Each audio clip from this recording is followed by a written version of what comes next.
So, I don't know about you, but most of us have that certain family member that's different from the rest of the family. Well, I'm gonna tell you what, I think my uncle has all y'all beat. This man thinks he's the reincarnation of Donald Trump. So, I was going to stay the night at my uncle's house, okay?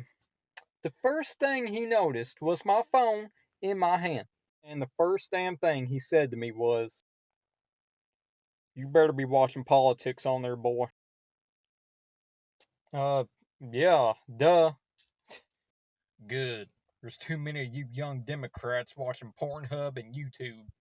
Oh, yeah, I don't watch either of those.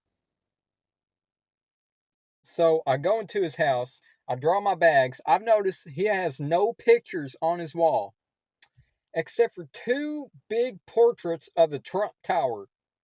And so I finally make my way into his kitchen, because I needed something to drink. People, I shit you not, he had Donald Trump's baby picture. Yeah. And so I asked him, like, "Hey, Unc, uh, what in the Republican is going on here?" He goes, "Well, that's the king, baby." I said, "No, that's a former U.S. president, and you got his baby picture on your fridge." He kind of told me something that's really inspirational. He said, Bubba, if you love somebody, you make them your idol. I'm like, okay, all right, I can dig it. All right. So it went pretty easy. It was a pretty good night. But the next fucking morning, so he has an extra room that I was staying in.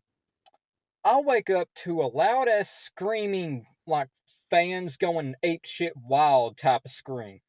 So I run downstairs half naked because I was sleeping in my boxers.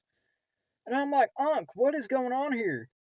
This man had the Trump speech on his TV at full blast. I said, "You gotta turn that up so damn loud." He's like, "What?" I said, "Trump's gonna lose." Oh, that caught his attention. He looked at me dead square in the eyes and said, "You take that back." So after cutting up, talking, and him talking about his politics and shit, we finally went out to eat. Beef O'Brady's. Pretty good food. Let me tell you something. That was the worst day of my life. Never forget it. Worst day of my life. So we're about to eat and everything.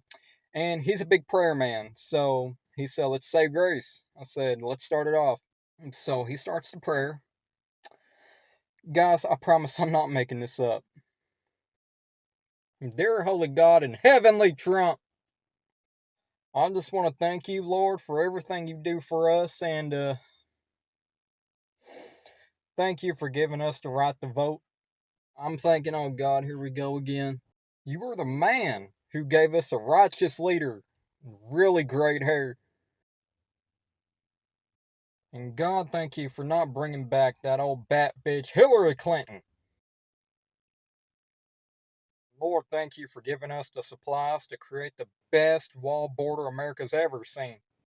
Amen. All right, let's eat. And thank you for creating this nation and Michelle Obama.